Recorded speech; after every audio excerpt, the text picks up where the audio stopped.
नमस्कार. मी चारुलता. तुमचं माझ्या चॅनलवर स्वागत आहे. मी आज ती कोण होती याचा 7वा भाग तुम्हाला सांगतेय. 6व्या भागात ज्ञानेश्वर राहुलला विचारतो, की "वहिनी तुम्हाला कुठे भेटल्या?" तर आता हा 7वा भाग.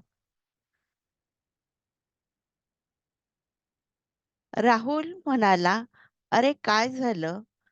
मी कामासाठी गेलो होतो सोलापूरला. तिथे ही माझ्या गाडीला धडकली. मी खाली उतरून तिला सॉरी म्हणालो,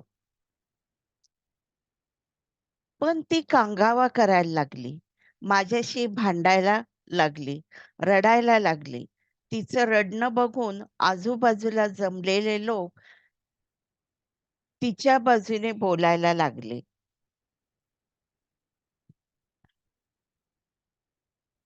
मी म्हणालो, "चल तुला दवाखान्यात नेतो." आणि काय माहिती कुठून तरी 40-50 लोकं काठ्या, तलवारी, हॉकी स्टिक घेऊन गाडीतून उतरले. माझ्या भोवती घेराव घातला. त्यांचा तो म्होरक्या होता तो माझ्या समोर उभा राहिला आणि म्हणाला, "ये अपुन की बहना है." उसके आँखों में आँसू मैं नहीं देख सकता. मैं मनात मी मनात म्हणालो, आता काही खरं नाही माझे. आणि चमत्कार झाला. ती मुलगी एकदम माझ्या पुढे येऊन उभी राहिली, दोन्ही हात पसरून. त्या माणसाला म्हणाली, "दादा, तुझा गैरसमज झाला. माझ्या मित्र-मैत्रिणींची पैस लागली होती. निळ्या रंगाची कार इथून गेली, तर त्याच्यापुढे पडल्याचं नाटक करून त्याला मामा बनवायचे." हे ऐकून तो दादा "हां, हां, हां, हां" करून हसायला लागला. त्यानंतर त्या दादाने मी ज्या हॉटेलवर उतरलं होतं तिथे आला व माझी माफी मागितली. तो दादा गुंड आहे, पण चांगला माणूस आहे. मला त्याने त्याच्या घरी जेवायला बोलवले. भला माणूस आहे तो. नंतर त्याच्या बहिणीच्या माझ्या गाठीभेटी होत गेल्या. माझे काम संपवून मी परत आलो. तिचा फोन नंबर मी घेतला होता. रोज रात्री आम्ही फोन करत होतो. मग मात्र माझ्या लक्षात आलं, मी तिच्याशिवाय राहू शकत नाही. माझे तिच्यावर प्रेम बसलं होतं आणि माझ्या लक्षात आलं, की तिचंही माझ्यावर प्रेम आहे. एक दिवशी मी सरळ सोलापूर गाठलं. तिच्या घरी गेलो. दादानी माझं छान स्वागत केलं. जेवताना मी दादाला स्पष्ट सांगितले, "मला तुमच्या बहिणीशी लग्न करायचं आहे. मी एक चांगल्या घराण्यातला मुलगा आहे. माझं शिक्षण IIT कॉलेज." त्या दादानेच माझा पुढचा बायोडाटा वाचला. राहुल धनंजय इनामदार, IIT मधून फर्स्ट क्लासमध्ये पास आउट. पुढचं शिक्षण अमेरिकेत.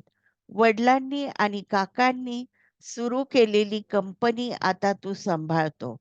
तुझ्या हुशारीने कंपनी चांगलीच नावारूपाला आली. तुझे खूप श्रीमंत घराणे. सोन्याचा चमचा तोंडात धरूनच तू जन्माला आला. काकाला मूलबाळ नाही आणि तुला माझ्या बहिणीशी लग्न करायचे आहे. मी हसून त्याला म्हणालो, "तुम्ही तर माझी जन्मकुंडलीच काढली." दादा म्हणाला, "माझ्या लक्षात आलं. माझी बहीण तुझ्यात गुंतत चालली. मग मला तर तुझी हिस्ट्री काढलीच पाहिजे. मला माझ्या बहिणीसाठी जसा मुलगा पाहिजे होता, त्यापेक्षाही तू जास्त चांगला आहे. मी आनंदाने तुमचं लग्न लावून देईन. पण मला तुला फसवायचे नाही. म्हणून मी तुला आमची हिस्ट्री सांगतो. मग तू ठरव तिच्याशी लग्न करायचे की नाही. तुझा निर्णय नाही असेल, तर तू तिला कधी भेटायचे नाही. फोन करायचा नाही. पण आपली मैत्री चांगलीच राहील. हे बघ राहुल, मी एक अनाथ आश्रमात वाढलो आहे. मी कुठल्या जातीचा, माझे आई-वडील कोण हेही मला माहीत नाही. आश्रमात असताना मी खूप यातना सहन केल्या. कारण तिथल्या मॅनेजरचं मी नेहमी पितळ उघडं पाडलं. शिक्षा म्हणून तो मला 10-10 दिवस उपाशी ठेवायचा. एका रात्री मी त्याला खूप मारलं. असं समज मी हाफ मर्डर केला आणि तिथून पळालो. आमच्याच आश्रमातल्या एक रांगणाऱ्या मुलीने मला पळत असताना रांगत येऊन माझ्या पायाला मिठी मारली. तिने पहिला शब्द उच्चारला, दादा. पहिल्यांदा माझ्याशी कोणीतरी नातं जोडलं होतं आणि मी ठरवलं ह्या नात्याला मी माझ्याबरोबर घेऊन जाणार. मी तिला कडेवर घेऊन धावत सुटलो. नंतर मात्र मी तिला मोठं करण्यासाठी म्हण किंवा तिच्या प्रोटेक्शनसाठी मला दादागिरी करणं भाग होतं. तीच ही मेधा. माझी सख्खी बहीण नाही. ती कोण आहे, कुठून आली, तिचे आई-वडील कोण माहीत नाही. मेघा गुंडगिरीच्याच वातावरणात वाढली. ती पण थोडीफार गुंडच झाली. तू ठरव काय करायचे ते. मी म्हणाला, "ठीक आहे, मला काही फरक पडत नाही. मला तिच्याशीच लग्न करायचे." दादा म्हणाले, "हे बघ राहुल, घाई करू नको. घरी जा. घरच्या लोकांना सर्व सांग. ते हो म्हणाले, तर मी तुझ्या आई-वडिलांना, काका-काकीला भेटायला तुझ्या घरी येईन." ज्ञानेश्वर तो खूप चांगला माणूस आहे, सज्जन आणि भला. ज्ञानेश्वर म्हणाला, "सर, आज जे ऑफिसमध्ये झालं सर्वांच्या देखत." राहुल सर म्हणाले, "ते पहिल्यांदाच घडलं असं नाही. सर्वांना या गोष्टीची सवय आहे." 2 दिवसाने राहुलने ज्ञानेश्वरला कॅबिनमध्ये बोलावलं आणि विचारलं, "काय झालं त्या मुलीचं?" ज्ञानेश्वर हसून म्हणाला, "डॅडींनी परस्पर ते प्रकरण मिटवलं. पण आता डॅडींच्याच मित्राची मुलगी बघायला जायचं आहे." राहुल म्हणाला, "म्हणजे कॅफेत भेटणार?" "भेटणार का?" ज्ञानेश्वर म्हणाला, "कानाला खडा. ठरवून टाकलं कोणीही मुलगी बघायची असेल, तर तिच्या आई-वडिलांच्या देखतच बघायची." दोघंही हसले व आपापल्या कामाला लागले. आज शनिवार. ज्ञानेश्वरला सुट्टी म्हणून सतीश काकांनी मुलगी बघायला येतो असं आपल्या मित्राला सांगितले. त्याप्रमाणे तिघही मित्राच्या घरी गेले.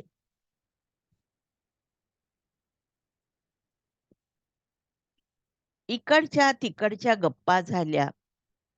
मुलीची आई मुलीला घेऊन लिव्हिंग रूममध्ये आली. मुलीच्या हातात कांदे पोह्याचा ट्रे होता. ज्ञानेश्वरने त्या मुलीकडे बघितले आणि आश्चर्याने ओरडला, "वहिनी तुम्ही?" ती मुलगी म्हणाली, "वहिनी?" आणि तिच्या हातातला कांदा पोह्याचा ट्रे हातातून निसटला, फरशीवर पडला. सर्व फरशीवर पोहे पोहे झाले.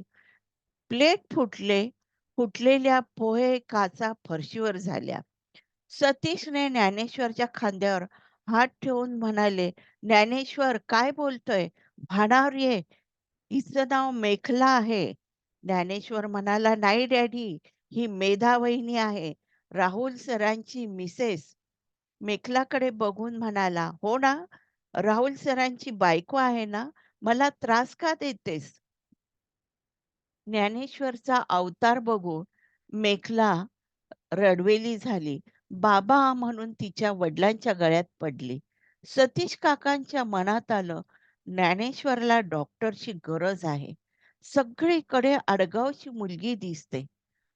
हा तिच्या प्रेमात तरी पडला असेल, नाहीतर हा पछाडला तरी गेला असेल. काय करावं काही समजेनासे झाले.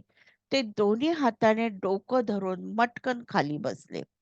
मेखलाचे वडील म्हणाले, "सतीश हे काय आहे?"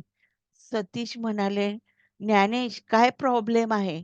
ज्ञानेश म्हणाला, "डॅडी मी कॅफेत ज्या मुलीला बघायला गेलो होतो, ती हीच आहे. माझ्या सरांची बायको. मी इथे सरांना बोलवून घेतो. तेच सांगतील म्हणजे तुमचा विश्वास बसेल." ज्ञानेश्वरने राहुलला फोन केला. "सर तुम्ही कुठे आहात?" राहुल सर म्हणाले, "अरे मी घरी आहे." ज्ञानेश्वर म्हणाला, "आणि मेधा वहिनी?" राहुल म्हणाला, "ती क्लासला गेली." ज्ञानेश्वर म्हणाला, "नाही सर, मेधा वहिनी क्लासला गेल्या नाही. त्या इथं आहे." राहुल म्हणाला, "म्हणजे? तू मुलगी बघायला गेला तिथे?" ज्ञानेश्वर म्हणाला, "हो सर आणि मी सर्वांना सांगतोय, ह्या मेधा वहिनी आहे, तर कोणी विश्वास ठेवत नाही." राहुल सर म्हणाले, "मी लगेच निघतो. तू लोकेशन पाठव." राहुल स्वतःशीच म्हणाला, "अजून किती ताप देणार आहे मेधा?" राहुल आल्यावर ज्ञानेश्वरनी त्यांच्याशी सर्वांशी ओळख करून दिली. मेखलाला घेऊन तिची आई बाहेर आली. ती बाहेर आल्यावर तिच्या वडिलांनी ओळख करून दिली, "ही आमची मेखला." राहुलने तिच्याकडे बघितले आणि म्हणाला, "नाही हो, ही माझी बायको मेधा आहे." "मेधा, बोल तू माझी बायको आहेस." ज्ञानेश्वर म्हणाला, "सर, ह्या सर्वांना मी हेच सांगतोय, पण माझ्यावर कोणी विश्वास ठेवत नाही." राहुल मेधाच्या जवळ जाऊन म्हणाला, "मेधा, हे बघ, हा जो तू उपद्व्याप करून ठेवला, त्याबद्दल मी तुला काही बोलणार नाही. पण तू माझ्याबरोबर आत्ता घरी चल." इथेच मी माझी गोष्ट थांबवते आहे. तुम्हाला जर माझी गोष्ट आवडली असेल, तर माझ्या चॅनलला लाईक करा, शेअर करा आणि सबस्क्राईब करा. नमस्कार.